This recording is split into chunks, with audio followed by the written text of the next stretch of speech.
उन्हें बुरसा क्यों ले जा रहे हैं? ये वसीयत थी उनकी, बुरसा में दफन होना चाहती थी। सुल्तान मुअज्जम वो क्यों नहीं जा रहे? वो जंग की तैयारी कर रहे हैं। सुल्तान मुअज्जम कभी पायतख्त से दूर नहीं होते।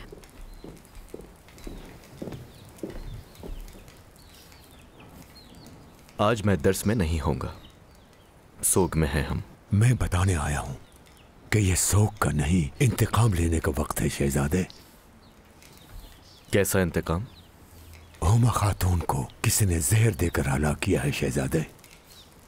ये आप क्या कह रहे हैं खलील पाशा? उन्हें जहर कौन दे सकता है? साबिक सदर आजम हाजी पाशा, चूंकि वो सुल्तान से इंतकाम लेना चाहता था। उसे तो शहर बदर कर दिया गया था।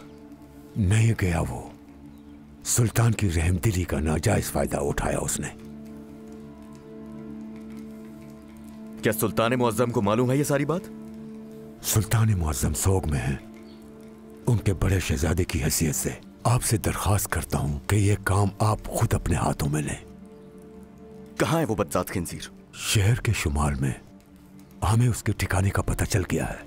आप मेरे साथ आ रहे हैं, आइए मेरे साथ।